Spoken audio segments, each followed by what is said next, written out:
Monster Hunter is an action RPG series that has lasted the span of over 20 years, and soon enough in 2025, we will have the latest entry to the series with the highly anticipated Monster Hunter Wilds. So hello gamers, it's Nyce, and I hope everyone excited to adventure in Monster Hunter is having a nice day. Today we'll be doing a deep dive into Monster Hunter Wilds, discuss the big changes coming with this entry to the series, discuss returning features, and show how this could potentially be a worthy contender for Game of the Year. I know I usually discuss MMOs here, but I'm very excited to cover one of my long-time favorite franchises. Subscribe and comment below if you'd like to see more Monster Hunter videos in the future, but with that out the way, let's get into it. I remember first getting addicted to the franchise in college back in 2008 with Monster Hunter Freedom Unite on my PSP. 2008, oh my, am I old?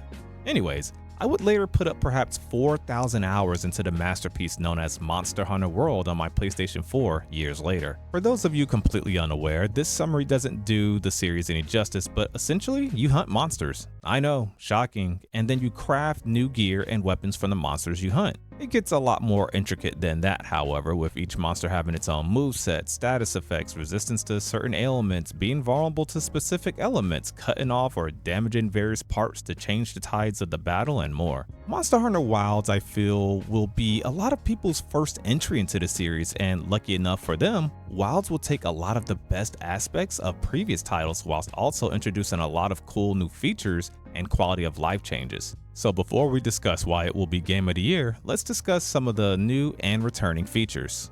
Perhaps the most game-changing feature in Monster Hunter Wilds is the fact that you can now have 2 weapons when out on a hunt for the first time ever in the series. So no longer do you have to choose just one weapon to bring out on a quest. You can have your lance, but also be able to whip out your bow gun, dual blades, greatsword, or whatever you would like in order to adapt to the situation. This can be done by simply swapping weapons while using your mount. Oh, did I not mention that there was a mount? Yeah, mounts are back and it's a big deal. The mount has some cool quality of life stuff like holding spare quest supplies, holding your secondary weapon, automatically following a monster, and more. You can even fire your ranged weapons or slinger ammo from this. And for those of you afraid that this will cause you to miss a lot of the gatherables and slinger ammo on the way, you can still grab things from your mount up to a very generous range. One of the most convenient features in my opinion, besides the obvious convenience of speed and having something automatically traverse the map for you, is the fact that these mount attacks allow you to get some mounted combos on monsters, and it does this for weapons that normally don't naturally get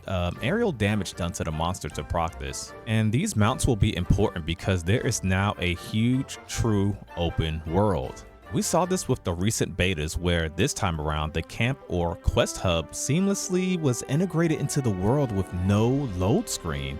Quests can happen organically while just exploring.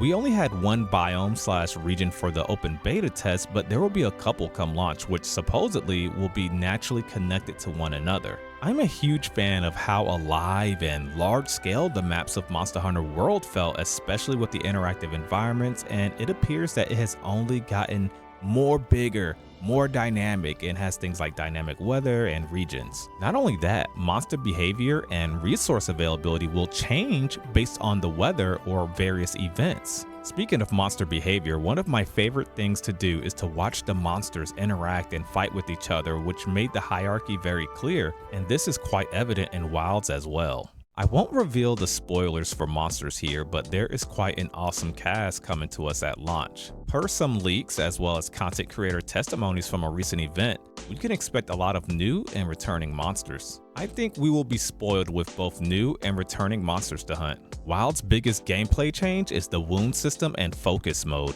Focus mode adds a precision to melee gameplay and aiming that we've never seen in the series. Going into focus mode allows you to keep your eyes on the target and aim attacks precisely where you want them to go.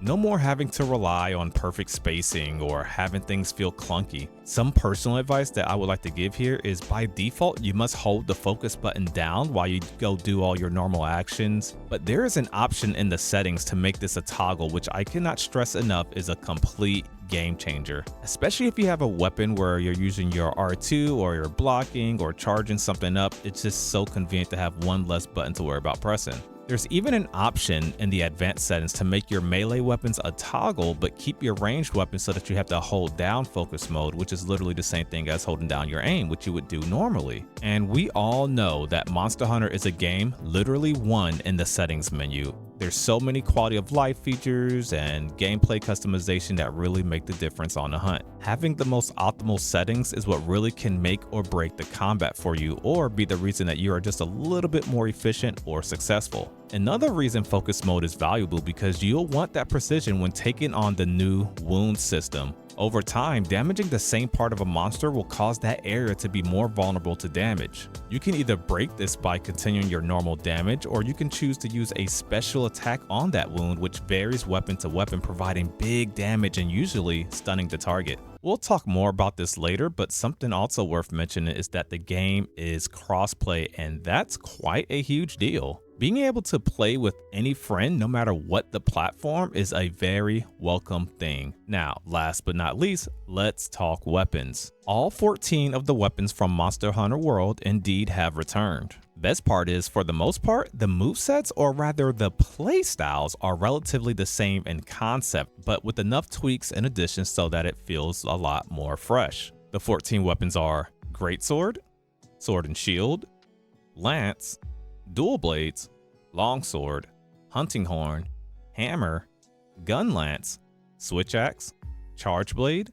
Insect Glaive, Light Bowgun, Heavy Bowgun, and the Bow. Let us know what weapon you will be maining. I'm typically a Lance main myself, but I'm still stuck on what my secondary weapon will be personally. There's also the new perfect guard mechanic on a couple of the weapons, including even Heavy Bowgun, which now has an auto guard as well. Landing and timing that perfect guard is so satisfying, it's almost comparable to landing a well-timed parry in Elden Ring.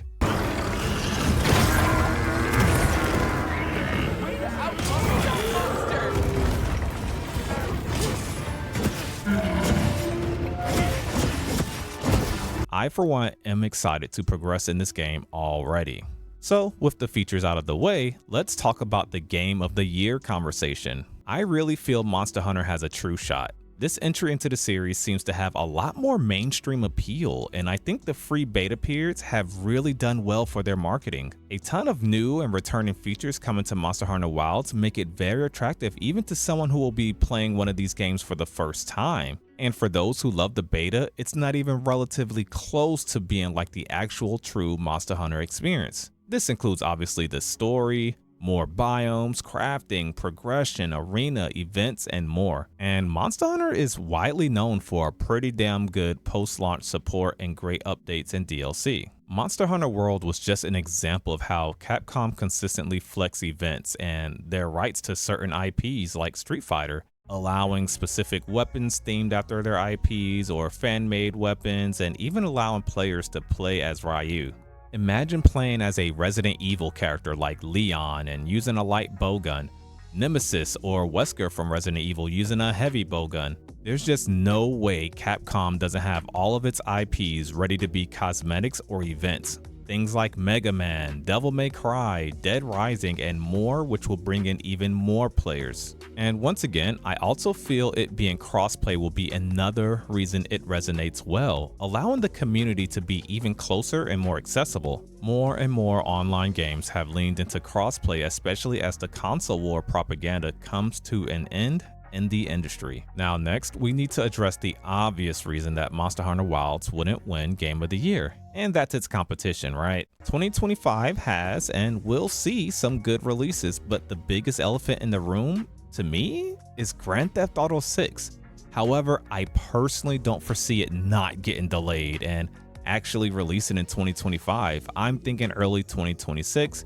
But hey, that's just my, pure speculation. Take that with a grain of salt. But I think as long as Grand Theft Auto 6 is pushed to next year, there's not too many, direct competitors for Monster Hunter in the conversation. Although 2025 has a lot of competition on the way. If you made it this far, please like the video as it helps others to find it, and let me know your thoughts below. I know this is far outside of my normal content, but I want to do this video as sort of a passion project as I'm really excited about this game. And okay, if Monster Hunter does win Game of the Year, I want to be able to have a video to spam to people and say, I told you so everywhere. But in all seriousness, are you interested in trying Monster Hunter Wilds? What weapons look good to you? Will it be a contender for Game of the Year? Comment your thoughts below. Thank you as always to our YouTube channel members who signed up via the link below, Twitch subs, Patreon members, and everyone in the Discord. Links for all will be in the description below. Thank you so much for watching. It's been nice.